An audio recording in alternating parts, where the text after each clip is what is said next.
How's it going, everybody? This is Aaron the Pedantic. This is a rare video that is me broaching on the topic of things that are somewhat controversial. Okay, I haven't done anything like this in quite a while, mostly because I've been disengaged from all that kind of stuff. I've just been playing my games, just playing the games, just doing the job, spending time with the family, So I really haven't had any kind of interest in anything that's been going on. Recently dipped my toes back into role-playing game Twitter, and holy crap, there's a lot going on recently. It's very interesting, you could say the least. And I just wanted to kind of comment on it, but I'm going to do so very carefully because advertisers, and I would like to make a little bit here and now and then. I don't get much from this. I really barely nothing. But a little something wouldn't be terrible. Anyway, so because of that, I do need to couch things in at least perhaps the least bothersome of ways. Such is the life of one who panders, right? I don't pander, but pander to the advertisers, perhaps. Anyway, so the the first one is something that happened with D&D 1. So D&D 1 it's no longer D&D 1 anymore, but that's a whole other thing. They're just it's still D&D 1. They're just changing. They're not going to do the name anymore, but it's stupid. Anyway, so people were upset because they were saying that there would no longer be any half-elves. A lot of people were more upset about why they said they were doing this rather than the fact that they were doing it themselves. I guess it's not entirely true. This was a fair split. There are a lot of people that were upset about the reasoning, which is very easy to find. All you have to do is just go look up Jamie Crawford. What did he say? Okay, there you go. And the other reason is because they genuinely were like, oh my God, now we can't play as half-elves or half-orcs. What is going on? Why are we not allowed to do this? We could go into extreme depth analyzing the arguments that were made as to why half-elves and half-orcs and etc. should no longer be part of the game. But it's not really, there's really not an argument being made. There's just kind of a point being said. It's like, oh, here it is. There is that. So we're not doing that anymore. Bye-bye. We're done with that. Okay. So a lot of people were upset about the fact that it was put out like that. There's no real rationale being presented. He's not a political mastermind or anything like that who's able to articulate an argument very well, I'm sure. Okay, I'm not going to say that. Who knows? Maybe Jeremy Crawford is really good at stuff like that. I haven't seen it, but so a lot of people were upset about that. A lot of people were also upset about the idea that, oh my God, they're just getting rid of that completely. Well, no, that's really the biggest thing that I wanted to correct is that a lot of people are misunderstanding. They're thinking that, okay, you can no longer play as half of one thing and half of another thing in upcoming D&D. And they were just really getting upset about this. It's not true. It's not true. It's actually something that Dungeons and Dragons, the company themselves actually put out correcting, saying, hey, we're not getting rid of this. It's just not the way that you remember it, the way that you've dealt with it before. So what is the way that we've dealt with it before? Well, the way that we've dealt with it before is that you have half-elves, which are half human and half elf, right? And that there are specific qualities that are assigned to a half-elf that are not quite an elf and not quite a human. So instead of having those things with this very particular delineation that is created by these, this combination, instead of that, you have this new thing that they introduced with D&D 1, whatever it's going to be called now, 5.5e, who cares? Where instead of doing that, you're going to have two parents, right? And it doesn't matter really what race either one of them are. You can choose to be one of them mechanically speaking. So you get all of the traits, the size, the everything mechanically speaking from one parent, and then aesthetically you can mix it however you want. That's it. That's the new way that they're handling. They're completely sidestepping the issue of having anything in the book that is prescriptive about what these combinations make, and that seems to be what they're doing. So in a way, no, you can't really ever be like a half elf in the traditional sense that we've experienced in various editions of the game. But you can still play a half elf. There's nothing prohibiting you from doing that. A half human, half elf, because we have to specify. Because now you could, could be a dwelf, you could be a nelf. There could be any number of combinations. That's a gnome elf, just for anybody who's curious. I'm not pulling any Nix ads or anything like that. Anyway, so a lot of people were really upset, but it turns out that what they were upset about really wasn't actually what's happening. So if they were upset because of the statement that was made, well, I mean, it was made, so you have a right to be upset. But I will say this. I very strongly doubt that anybody who was really upset by that statement was also just really ready to see D&D 1. So I feel like this is not hitting their target audience. I don't know who their target audience is. Maybe people that have not, taken the plunge into 5th edition yet. Because most of the people that I see that are wanting changes to 5th edition, they're not just wanting these very mild changes that I'm seeing. It's just like they're getting all these, they're doing all these play tests, and people are giving their commentary and all that. And I see people are like, okay, this feature in isolation is pretty good.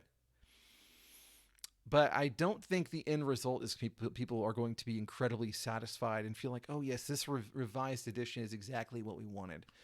I don't really get the feeling that's what's going to happen. So anyway,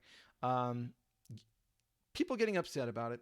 Am I upset? I really don't care. I've been checked out of 5th edition for quite a while. I still play 5th edition, so I'm a player in a 5th edition game. And the system has its merits and its shortcomings. Chief among them, merit-wise, is it is pretty simple.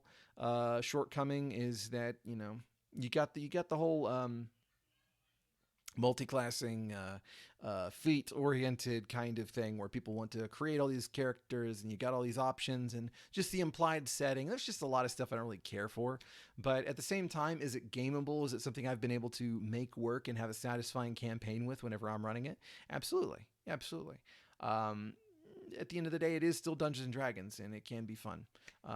However, you should get 1st edition instead. Or 2nd edition, get 2nd edition, or BX. Anyway, so that's one thing. The other thing that I wanted to talk about is a much more thorny issue, a much thorny issue. And to be honest, I really don't know exactly how I want to approach it, just because it is so dang thorny. But what has been going on with drive-through-RPG? So this is nothing new. This has been something that people have been concerned about for quite some time. People have been upset because for some time now, and this is not new, this has started a long time ago, there seems to be a bit of a selective practice when it comes to deciding whose content they would like to take down for violating their guidelines.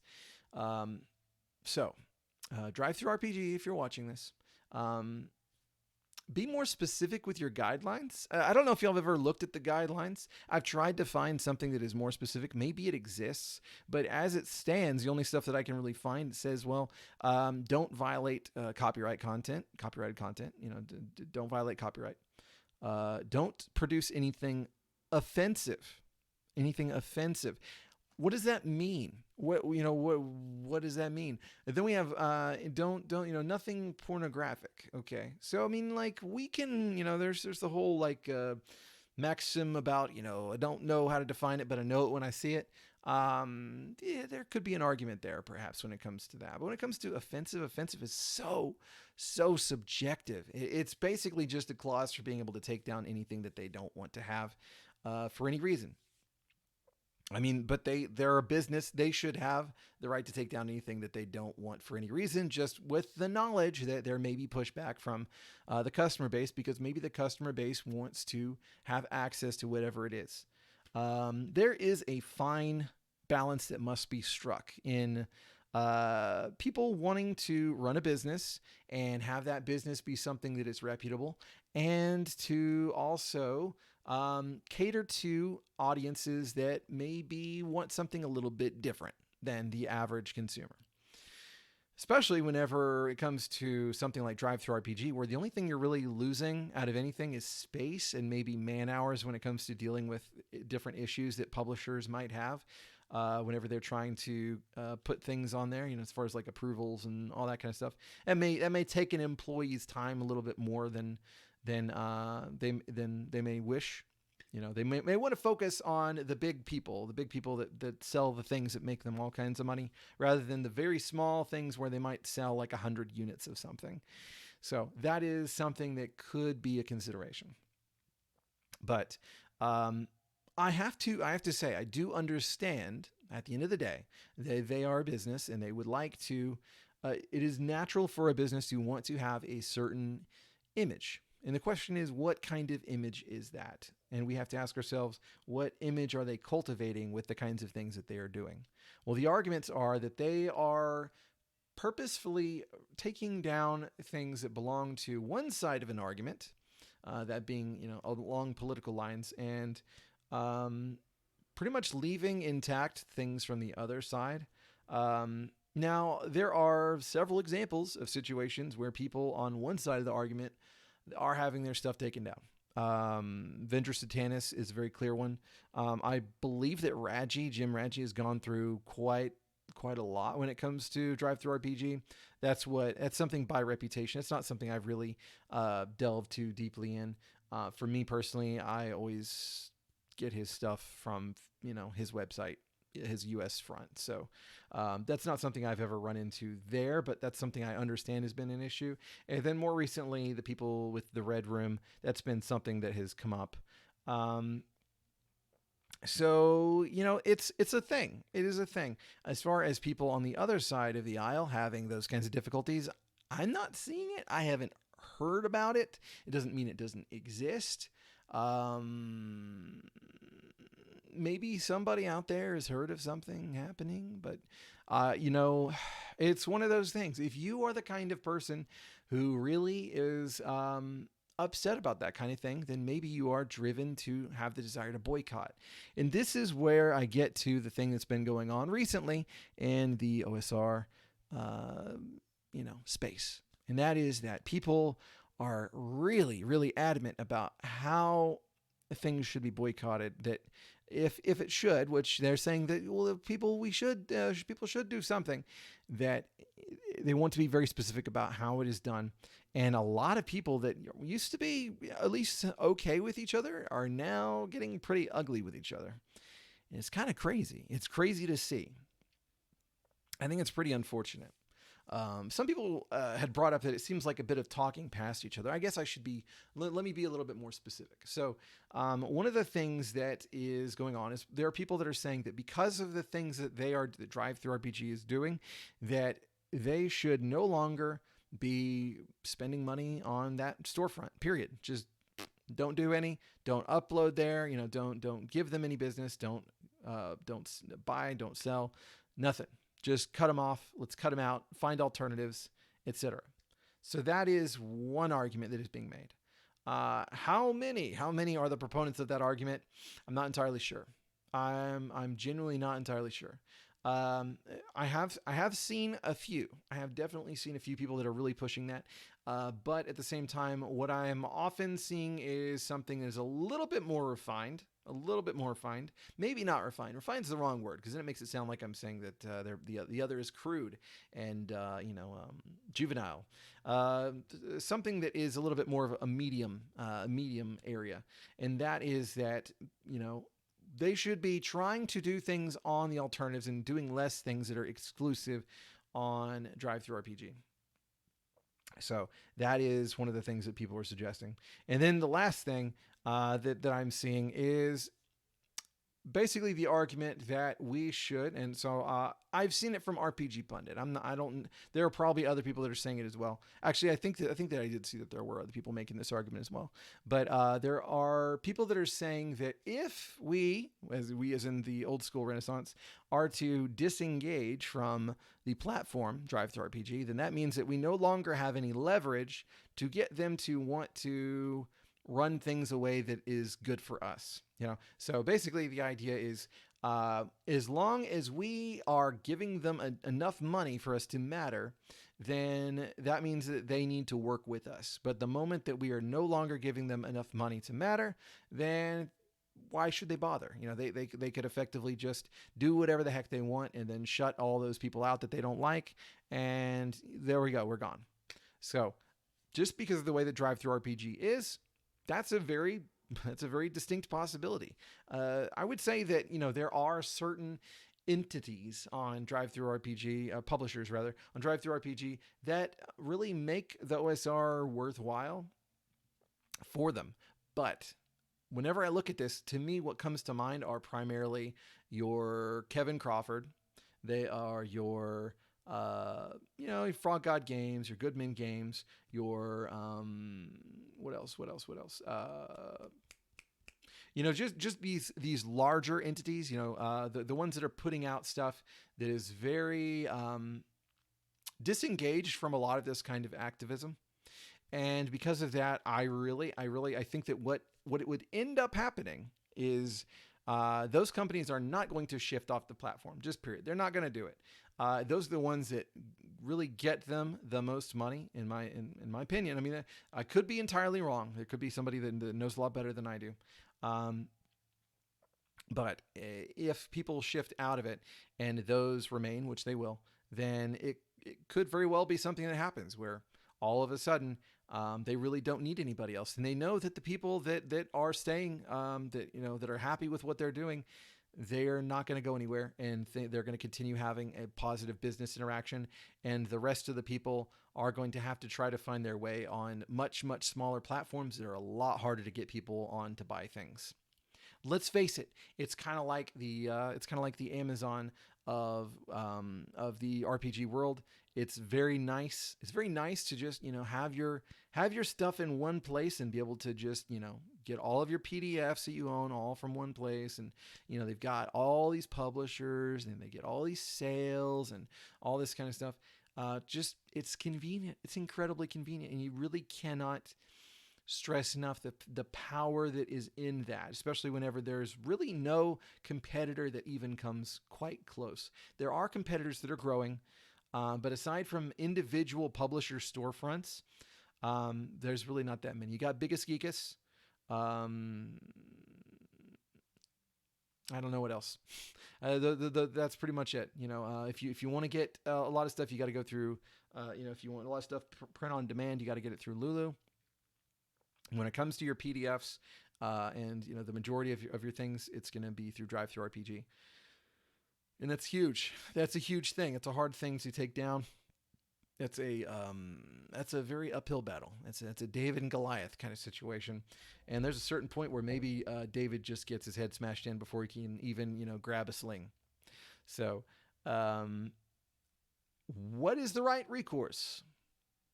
That is really something that I have no idea. All I can really say is that I do think it's unfortunate that things are unfolding in this way, where people are getting this aggressive toward each other about this particular argument. I understand that it is people's livelihood. It is definitely people's livelihood. There are people that are able to make a business out of this and support a lifestyle that they may not be able to otherwise. So it does matter to them, and I get that. But there are a lot of people that are really not that engaged in it. They're not engaged in it in that kind of way, who are just being very vitriolic and combative. And I do think it's unfortunate. I wish this is something I'm always pleading for people to chill out. I wish people would chill out. And I have to say, I do think that is a good idea. That's a very good idea to start trying to support other platforms as much as you can. So, and I will have to put my money where my mouth is. I'll have to start buying stuff from Biggest Geekus.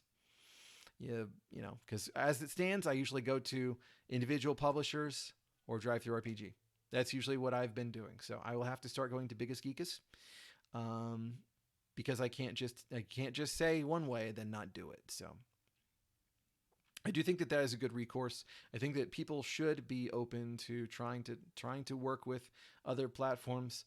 But I think it's a lot to ask of people to completely disengage from drive-through RPG, especially because of the fact that It is the biggest place, and when they are, going in, especially with the exclusivity, then they are getting a lot more from it.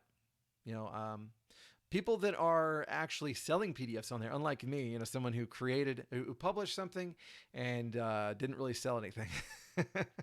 So people that are actually doing business here, I'm sure they can attest more accurately from experience the impact of going exclusive on DriveThru RPG versus trying to go through other avenues. I would love to see in the comments what people have to say on the matter. There's just a lot going on. I think it's very interesting, and I hope that everybody is doing well. That's all I can really say about that. If you're interested, my game is going well. My DCC game is going really well. Very excited about it. I was running Tower of the Black Pearl. I'll probably do a video on that pretty soon. So hope you all have a wonderful, wonderful, wonderful day. This was a lot longer than I planned on. Take care of yourselves, and peace out.